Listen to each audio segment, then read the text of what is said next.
Good morning, our church family and those who are guests with us today visiting. We're so happy to have you here. And in the midst of the inconvenience of the coronavirus, I said last week, one of the problems is, we need to get our hair cut. There are things that we need to do that are shut down. And I said it would be a great act of faith on my part if I were to ask my wife to cut my hair. And so she kindly consented to do that. That's why I'm wearing this hat. Well, actually, no, she did a fabulous job. So, but she doesn't do it for other people, so don't get any ideas about that. You see, we're in the midst of this pandemic, and for some it seems to be it's a nuisance. They're doing fine, they're getting on, they don't like it, but they want to get out more, but it's not that bad. Other people are finding it desperately lonely, isolated from people, longing to get out and to be with other people. Some are experiencing a lot of fear and they just have some medical issues that they think if they got the virus, it could take their life from them. And so they're petrified and difficult time for them. For others, it's kind of a nuisance, and we're missing some things that we would love to have. Now, this is probably one of the best times for sports. You've got the NHL playoffs, you've got the NBA playoffs, you've got the Major League Baseball happening. But I got to tell you, because we're so distracted with this, that I really haven't missed it. But a lot of people who wish to get out and go to the theater or go to concerts or be a part of the arts are being prevented from that. Some of you have had to cancel vacations, your trips were canceled, workers being laid off, and there's a threat to, am I going to be okay financially, or if I have a small business, is this going to be the end of my business? And just wondering, could the worst happen to me? I just talked to someone last week. The first person that I know, somebody who knows them, who passed away from COVID-19. And so we've talked a lot about that. And we've talked about trust and putting our faith in God during the times of crisis in our life. We walk by faith, not by sight. We look to God for guidance, for help, for strength, and we put our faith and trust in Him. Well, it seems to me interesting that COVID-19 has turned our world absolutely upside down. And I think it showed us that we're a little more vulnerable than maybe we had ever thought before. That is, thinking of the vast technological and medical advances that have been made, and somehow or other they can't fully protect us from what we're going through. And what the scientists and the medical personnel have done is incredible. I was talking to my old doctor from years ago, and he was talking about remembering the days when you'd walk down the street and you'd see a sign on houses that they were isolating somebody who had a disease there. Well, we've all but eradicated most of those childhood diseases, and we're free of a lot of that. There are things that we are doing that are absolutely outstanding, like retrieving clots from the brain so a person doesn't have a breakdown. Surgeries, heart surgery, heart transplants, liver transplants, all kinds of transplants. They're even transplanting hands and feet, if you can imagine it.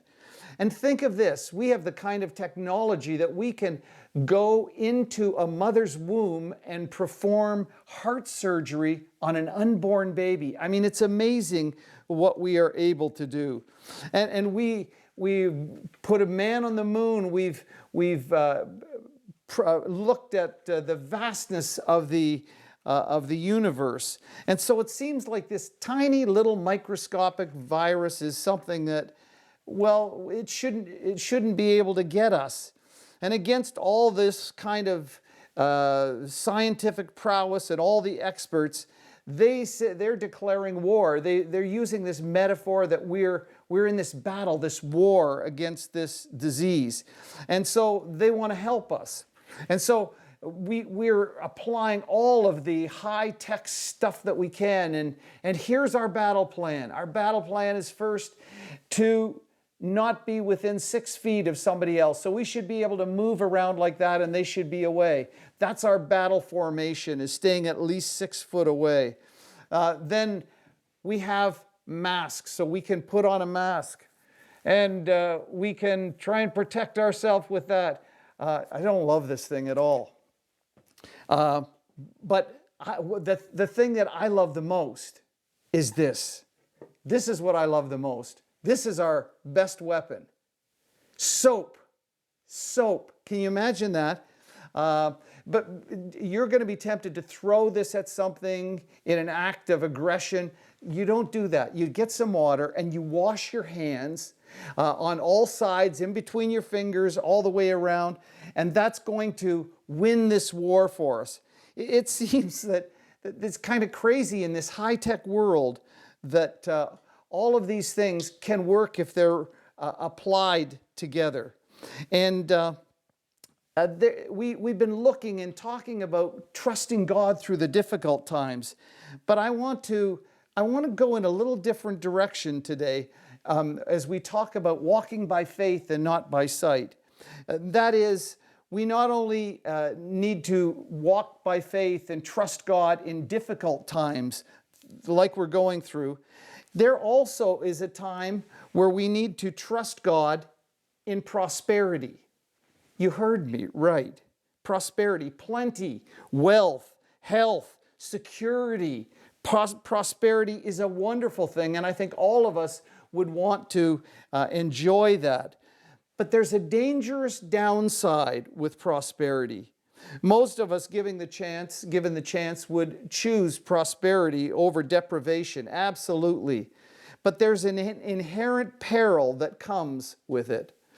You know, it's interesting to see how people are affected by prosperity, how money can be something that drives us and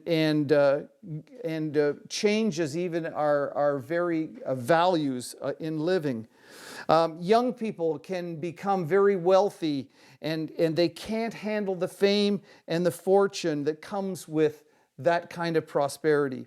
I remember Danny Heatley, an NHL hockey player. He was a highly rated junior player. In fact, he went second overall in the NHL draft. In his first year of hockey, he won the award for the top rookie, the Calder Trophy rookie. And with all that success came money and fame and an opulent lifestyle. For a young man at 23, he's driving a Ferrari sports car. On September 29th in 2003, he and his good friend and line mate Dan Snyder went out in his car. They were traveling at 120 kilometers an hour in about a 70-kilometer area with a winding, twisting road, having fun, living it up. But they couldn't keep on the road. He couldn't keep on the road, and he went off, crashed the car, killed his best friend, and was charged with vehicular homicide. What a tragic, tragic story. Success, you see, can be dangerous for us all. And Moses saw and understood the danger in prosperity also. And when he wrote the book of Deuteronomy, he was preparing to vacate. God was going to take him. He'd allow him to see the promised land, but he would not go in because of a failure that he had, and God had judged him for that. And so he wanted to do everything he could to help the people follow the Lord. And he understood that there could be some dangers ahead for them. And so he wants to prepare God's people for entering into the promised land, a journey he wouldn't take. Now he wants them to remember how they so desperately needed God when God brought them out of Egypt into the wilderness, into a desert. Some 2 million people and animals and livestock and all their things with them. And there was nothing to eat, and there was nothing to drink, and they cried out to the Lord out of desperation. And God cared for their needs in that crisis. He brought water from a rock. He brought manna from heaven. He brought protection against their enemies. And Moses was worried. What's going to happen when they settle in the land? When they have this beautiful land to go into? With his being prepared for this, he says in Deuteronomy 8 and verse 17, "My power and the strength of my hands," you Israelites might say, "they've produced this wealth for me. But remember the Lord your God, for it is He that gives you the ability to produce wealth, and so confirm the covenant which He swore to your ancestors as it is today." He says that there's danger ahead for you when you come, and all of the good that God will provide for you. And there's going to be a time when you may think, I did this myself, I earned this, and a sense of not having to put your faith or your trust in God. It can be difficult in times of plenty to forget God and to forget our reliance on Him, as it was in the difficult time they had. Well, the author of Proverbs would weigh in on this topic, and he said in Proverbs 30, verses 8 and 9, he says this bit of wisdom: "Give me neither poverty or riches, but give me only my daily bread. Otherwise I may have too much and disown you and say, 'Who is the Lord?' Or I may become poor and steal and so dishonor the name of my God." He understood the difficulty and the challenge of either extreme poverty or extreme riches and providential gifts from God. So what is this blessing from God that can take place? What is this that can threaten us? And we're going to look at the life of Abraham. Last week we saw how he blew it in a crisis. But this week, we'll see it played out in his life. The first thing that I want to share with you is that God may prosper people. God's people may prosper. Listen to what it says in Genesis 3, 1-4. "So Abraham went up from Egypt to the Negev with his wife and everything he had, and Lot went with him. And Abraham became very wealthy in livestock and in silver and gold. From the Negev he went to place until he came to Bethel, to the place between Bethel and Ai, where his tent had been earlier, and where he had first built an altar to the Lord. There Abraham called on the name of the Lord." Here is Abraham. He's coming out of Egypt. He's coming out like a whipped boy, having been chastised by Pharaoh for lying and deceiving him. And so here he comes out, and he's failed in Egypt. And he leaves and he comes back home. And what he had lied, he deceived, he'd submitted his wife to indignity and danger. And so he's leaving. But read what he said. He came out with very wealthy from the Lord. The Lord blessed him as he came out from that failure. God said He would bless him if he would just trust Him. And so here he comes, graciously given another chance by God. Abraham returns to God. And to be a follower of God does not necessarily mean to be poor. Now, more people will have less than will have more. Not everybody can have an opulent lifestyle. But God didn't criticize, or it wasn't a thing that would be wrong to have much wealth. Some Christians are very wealthy. Abraham was one of them. And when you think about the story that you'll read in Genesis 14, you'll find that Abraham had so much that he had an army among of his own people of 318 soldiers. He had a lot of wealth. When we think in the Bible to the character of Job, we see somebody who was the richest man in all the world, and yet he was untouched by that wealth in terms of his relationship with God. It's not wrong to be wealthy. And you might say at this point, well, doesn't the Bible say money is the root of all evil? Well, no, it doesn't say that.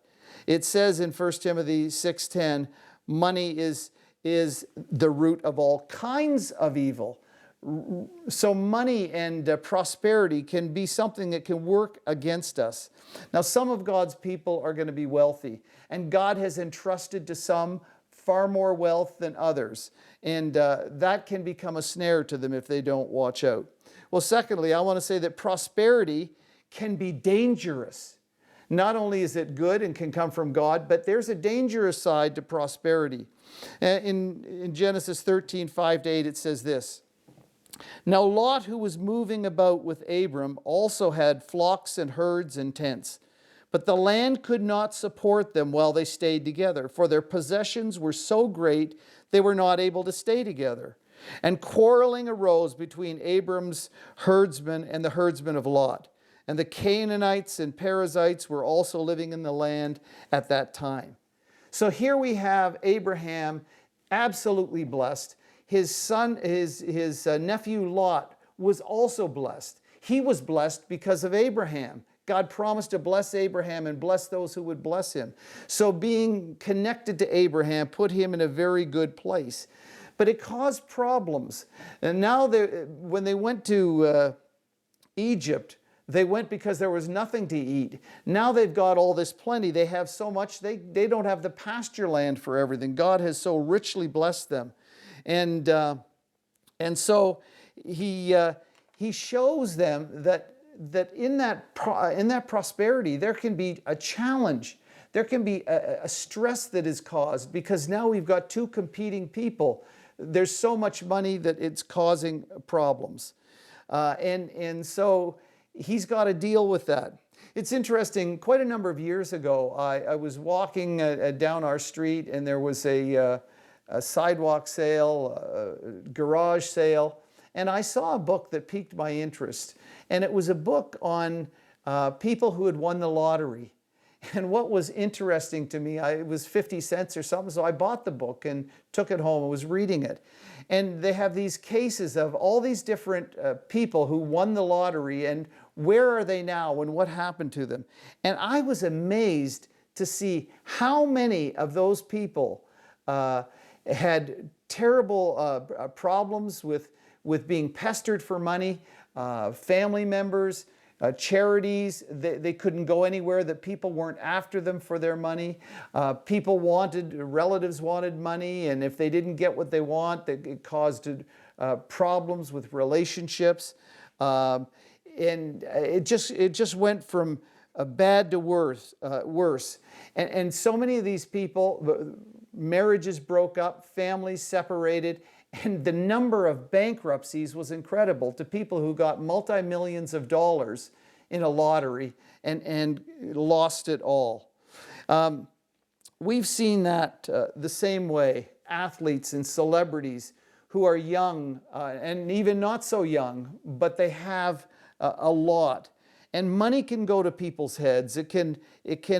Prosperity can cause people to act differently and think differently. We think of some of the young stars who made so much money, the Lindsay Lohans and the Britney Spears and the Justin Biebers and that type. And they get targeted as well. Being prosperous can bring a negative side with it. And here they had trouble supporting all of the plenty that they had. Now there was a contrast between Abraham and Lot. They're going to have to deal with this problem. They're going to have to get things all together. And so what are they going to do? And so there's an opportunity now for trouble or for ameliorating this kind of situation. So we want to look at what trusting God involves when in prosperity. How do we prosper and at the same time keep our faith and trust in God? Well, I think there are a few things. The first thing is by having a spiritual perception. Let me just read in Genesis 13 verses 8 and 9. It says this: So Abraham said to Lot, "Let's not have any quarreling between you and me, or between your herdsmen and mine.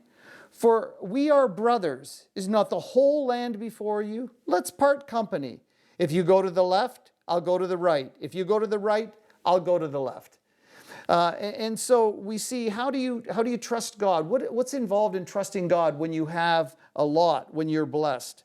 Well, the first thing is to have spiritual perception. To have spiritual perception. You see, Abraham saw beyond the mere physical aspect of this deal.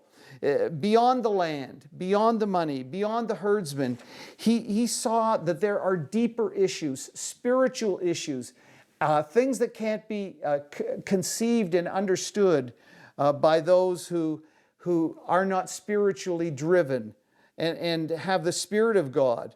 There's an issue there. There are eternal values. Some only see the surface, the physical realities, not the spiritual realities. And they only see with their eyes, not with their spiritual heart.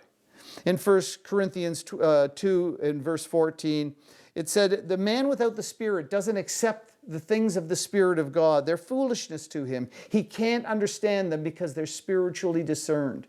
And so we've got some spiritual discernment that comes from Abraham. He sees it. He has different criteria for this.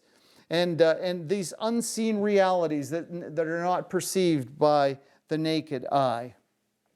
Well, the second thing he does is he puts relationships before things.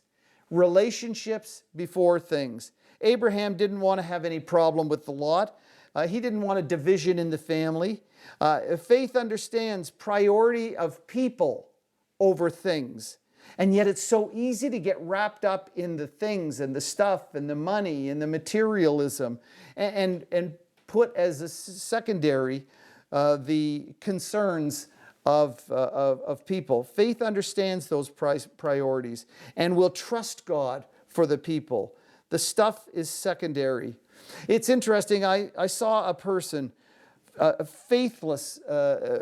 faithlessly acting out. Their parent had died, and they took something they want of the parents.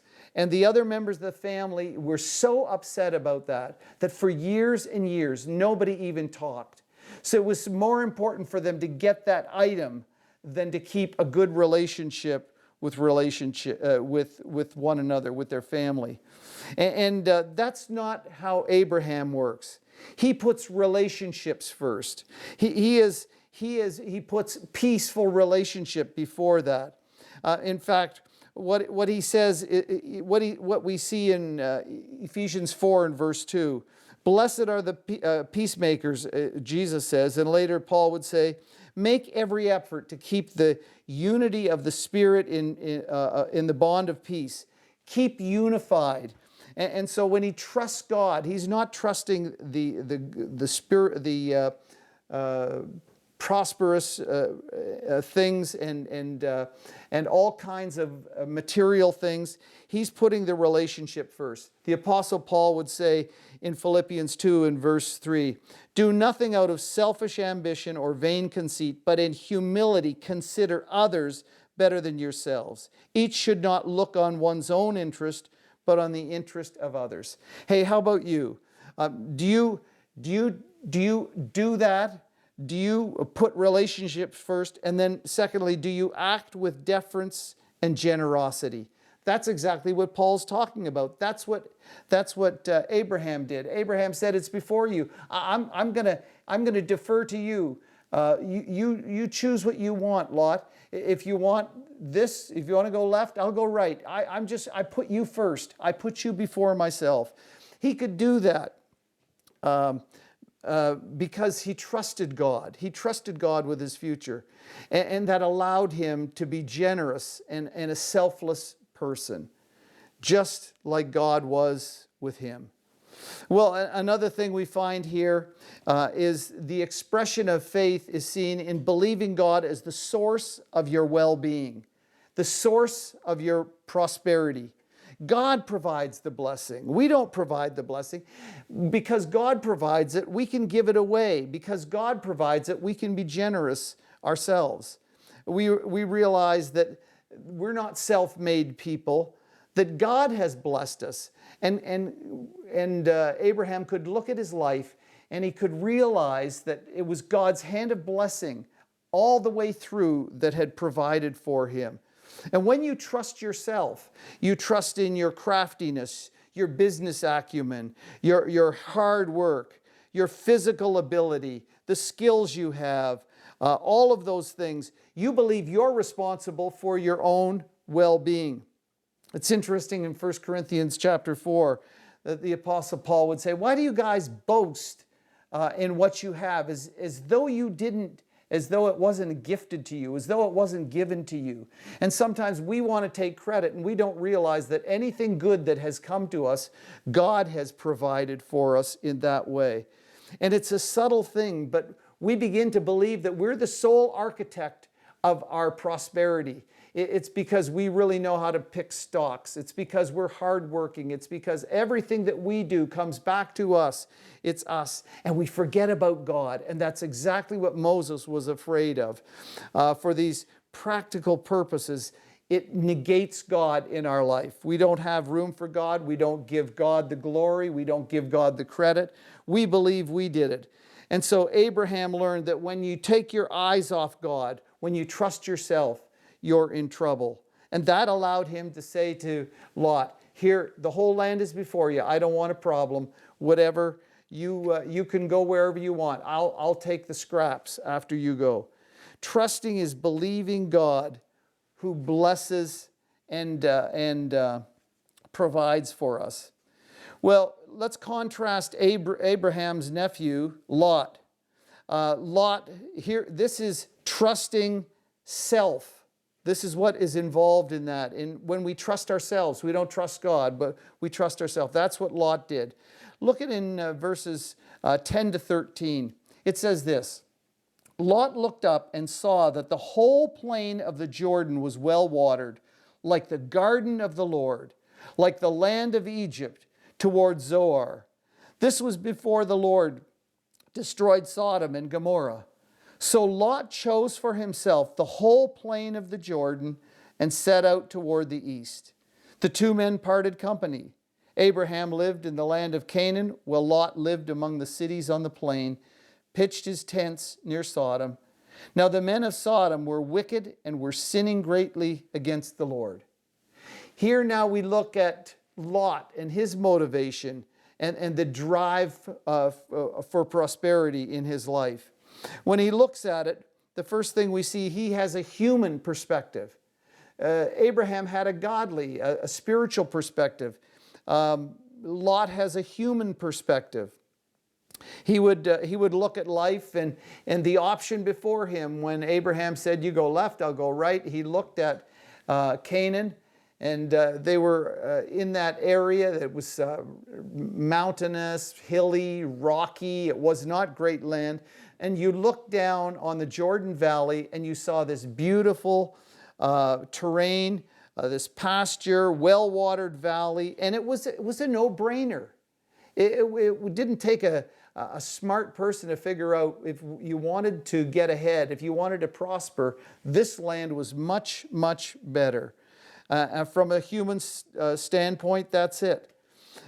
From a human perspective, Jesus was considered foolish, wasn't he? He annoyed the religious leaders. He didn't amass money, much to Judas's consternation. He didn't think about those things.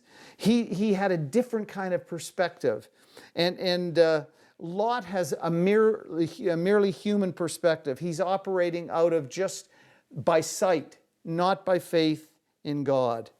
And if we're going to trust, we need to trust God, not self. So Lot's decision makes sense.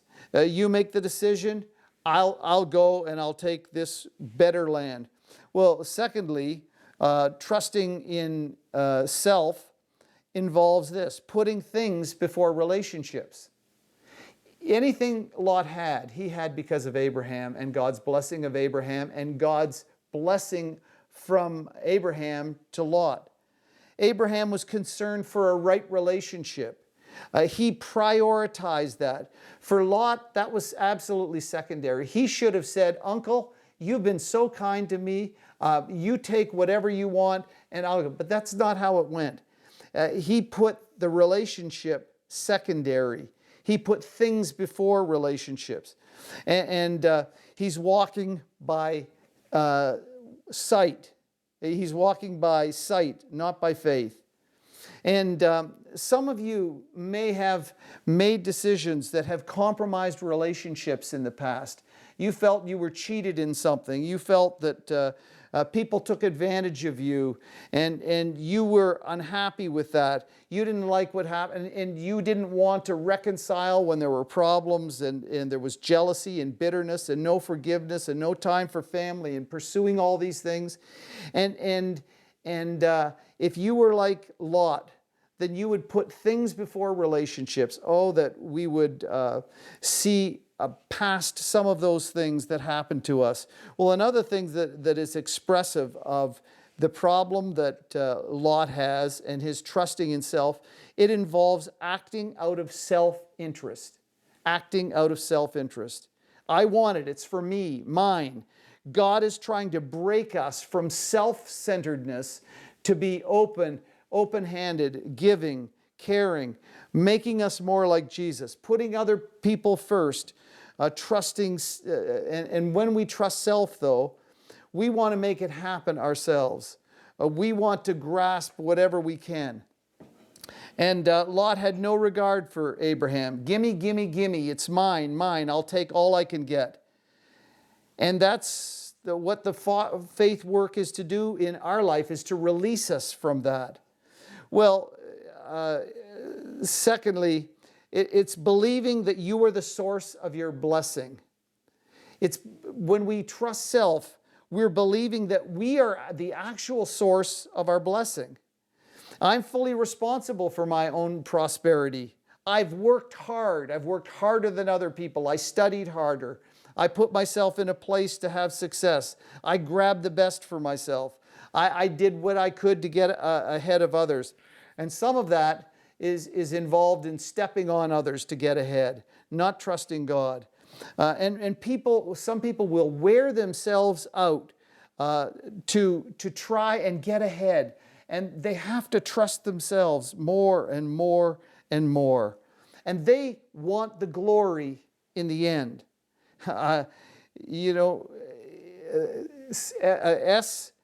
Truett Cathy started the chain store of restaurants, Chick-fil-A.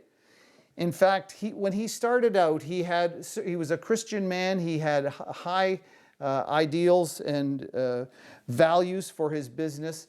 And he decided that he didn't want people to have his staff to work, and he was intent on closing on Sundays.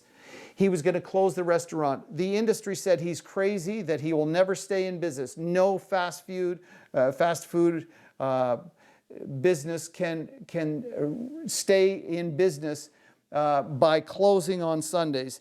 He was determined to honor God above his own prosperity.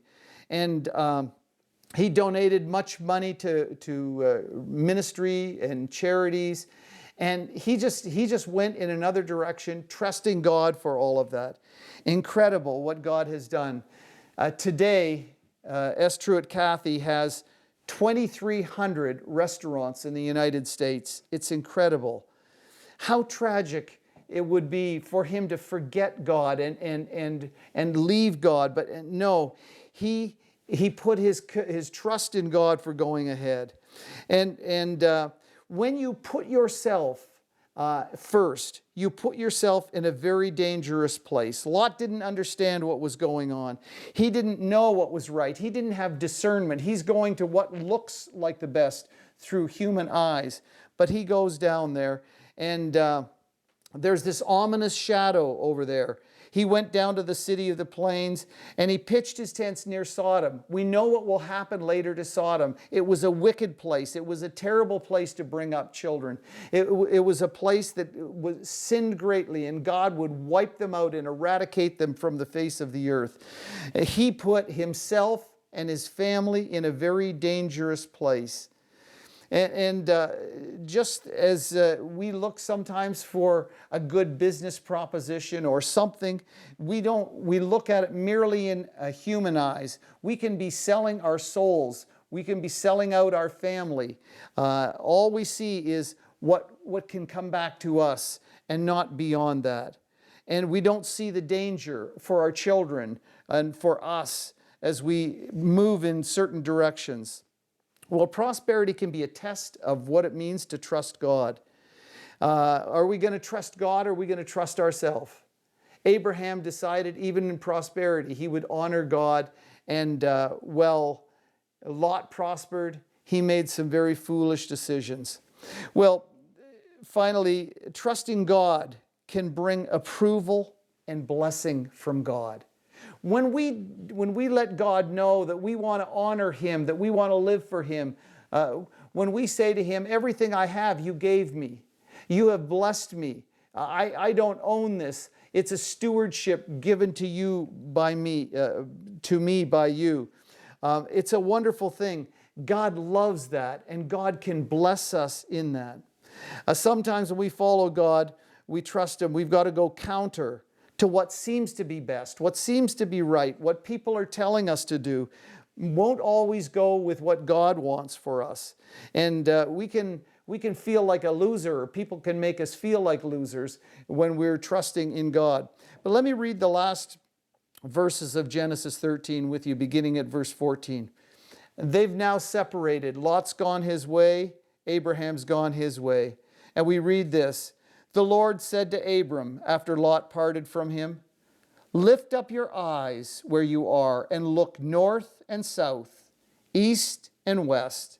All the land that you see, I will give you and your offspring forever. I will make your offspring like the dust of the earth, so that if anyone could count the dust, then your offspring could be counted. Go, walk through the length and the breadth of the land, for I'm giving it to you.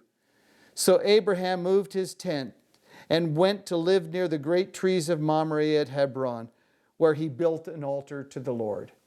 You see, when you choose to honor God, God will honor you. When you choose to follow Him and to trust Him, He'll do the same with you. And God says He's reiterating the promise that He's made to him before. I will bless you. The place of blessing looked where Lot went, but that will go sadly wrong. Abraham kept his eyes focused on God, and God would bless that. And the question is, will I do the right thing, or will I do the expedient thing for me? Will I honor God, or will I honor myself? He has to deal with this whole issue. And the plan of God was not going to be thwarted because of Lot. God would bless and fulfill His promise to Abraham. And the test of faith is what all of us, whether we're in crisis, whether we're in poverty, or whether we have plenty, God tests us to see what our allegiance is. Do we put our faith and trust in Him and Him alone? There's a challenge for us. Elvis Presley was raised in poverty in his home. He used to sneak off. He tells the story. He used to sneak off to black gospel churches. He loved the music there and wanted to be one of them. He loved the Lord as a young boy. He read his Bible every night at home. He'd committed himself to God. He wanted to go to church. And as we know the story of Elvis Presley, he had great prosperity, great fame, money. He was mobbed by people wherever he went. He was a prisoner really to his own success. And when he talked to his pastor, He had really left his childhood moorings in faith. He bought into the whole lifestyle of celebrity. And he talked to his pastor and admitted, I'm not doing what I should. But it didn't stop him or recorrect his course. A little young lad came and said to him once, Mr. Presley, when I grow up, I want to be just like you. And Elvis Presley looked at him and said, son, don't be like me. Follow God.